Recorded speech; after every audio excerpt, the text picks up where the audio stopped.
হোটেলের মতো খাস্তা পুরি ঘরেই তৈরি করে নিতে পারবেন। এই পুরির ভিতরে আমি আলুর পুর ইউজ করেছি।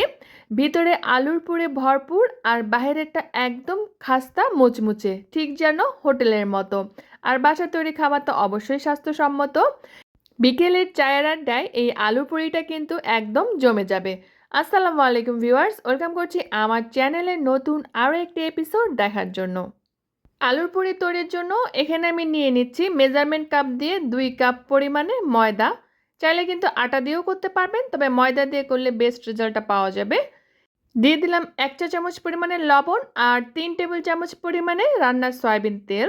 এখানে কিন্তু তেলের পরিমাণটা একটু বেশি করেই দিতে হবে। তেলের সাথে ময়দাটা খুব ভালো মতো এভাবে ঘষে ঘষে মিক্স করে নেব। যখন মিক্স করা হবে তখন এটা দেখতে কিছুটা ব্রেড ক্রাম্বসের মতো লাগবে, ঠিক এমনটা। এভাবে করলে কিন্তু পুরিটা অনেক বেশি খাস্তা হবে, তাই তেলের পরিমাণটা কিন্তু কম দেওয়া যাবে না। এরপর নর্মাল টেম্পারেচারে পানি 3 থেকে 4 বারে একটু একটু করে দিয়ে একটা টাইট ডো তৈরি করে নিতে হবে। এই ডোটা কিন্তু তুলনামূলক একটু শক্ত হবে, তবে একবারে পানি দিতে যাবেন না, একটু একটু করে পানি দিয়ে মিশিয়ে নিতে হবে।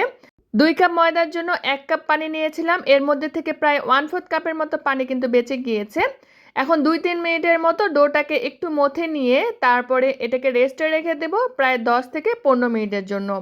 তবে ডোয়ের উপরে একটি সুতি ভেজা কাপড় পানিটা খুব ভালো মতো চিপে এখানে ঢাকনা দিয়ে ঢেকে দিচ্ছি যেন ড্রাই আউট না হয়ে যায়।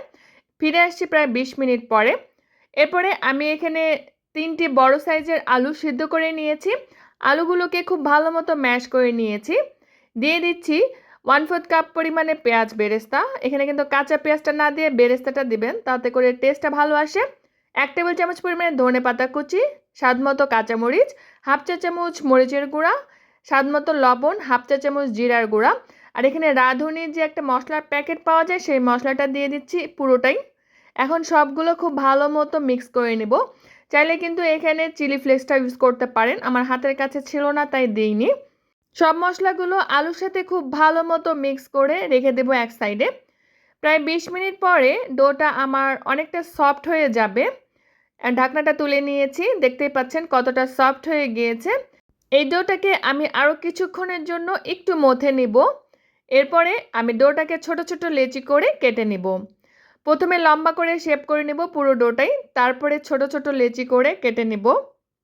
আপনারা যেমন পুরি খেতে পছন্দ করেন ছোট বড় সেই হিসেবে লেচিটা কেটে নেবেন। আমি মিডিয়াম সাইজের পুরিটা করব, তাই আমি এখানে মিডিয়াম সাইজের করে লেচিগুলোকে কেটে নিয়েছি। এরপরে প্রত্যেকটা লেচি আমি এভাবে গোল গোল করে রেখে দেব, এতে করে পুরিগুলো বেলে নিতে সুবিধা হয়। সব লেচিগুলো এভাবে আমি গোল গোল করে এক সাইডে রেখে দিয়েছি।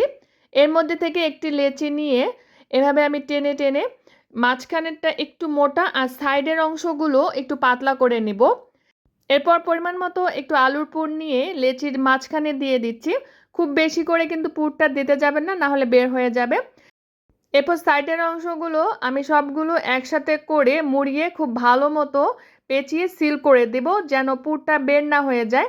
দেখে নিশ্চয়ই বুঝতে পারছেন আমি কাজটি কিভাবে করেছি। এভাবে করে আমি সবগুলো লেচিতে পুর ভরে নিয়েছি।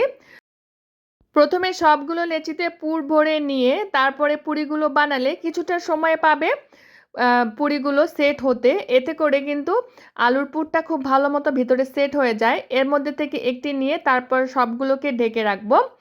যে লেচিতে আমি প্রথমে পুরটা ভরেছিলাম সেই লেচিটাই কিন্তু প্রথমে বানাবো। আর সারফেসের উপরে প্রথমে একটু তেল ব্রাশ করে নিয়ে তারপরে আলতো করে পুরিগুলোকে বানাতে হবে। আর এটা কিন্তু আপনি চাইলে হাত দিয়েও বানাতে পারেন, চাইলে বেলুনের সাহায্যেও একটু বেলে নিতে পারেন। এভাবে করে বানানো হয়ে গেলে এখন ভেজে নেব। এই জন্য পুরিতে একটু বেশি পরিমাণে তেল খুব ভালো মতো গরম করে নিয়েছি।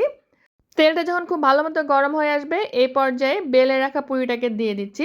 চুলার জালটি মিডিয়াম টু লো এর মাঝামাঝিতে রেখে পুরিটাকে ভাজতে হবে। আর পুরির উপরে এভাবে একটু তেল উপরে তুলে দিলে কিন্তু খুব সহজেই পুরিগুলো ফুলে যায়। পুরি ভাজার সময় চুলার জালটি অবশ্যই অনেক ইম্পর্টেন্ট। একদম লো হিটে কিন্তু ভাজতে যাবেন না, না হলে ভিতরে তেল ঢুকে যাবে।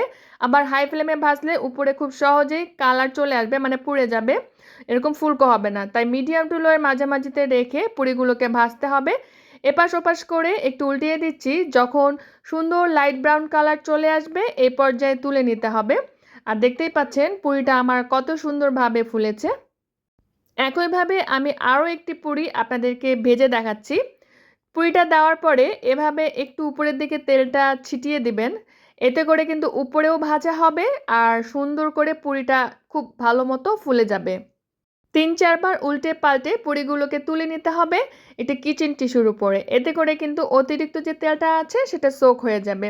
এভাবে করে আমি সবগুলো পুরি ভেজে নিয়েছি। দেখতেই পাচ্ছেন পুরিগুলো কতটা লোভনীয় হয়েছে, একদম অনেক বেশি ফুলকো, উপরেরটা অনেক বেশি ক্রিস্পি আর ভিতরে কিন্তু একদম আলুর পুরে ভরপুর। খেতেও কিন্তু অনেক বেশি টেস্টি ছিল। এই পুরিটা বানিয়ে অনেকক্ষণ পর্যন্ত রেখে খেতে পারবেন। এটা কিন্তু একদম নরম হয়ে যাবে না, ঠিক এমনই ক্রিস্পি থাকবে। আশা করছি আজকের রেসিপিটি আপনাদের কাছে ভালো লেগেছে আর সহজও লেগেছে। ভালো লাগলে প্লিজ ভিডিওটিতে একটি লাইক করবেন, কমেন্ট করবেন, সেই সাথে আমার চ্যানেলের সঙ্গেই থাকবেন। সবাই খুব বেশি ভালো থাকবেন। বিদায় নিচ্ছি। আল্লাহ হাফেজ।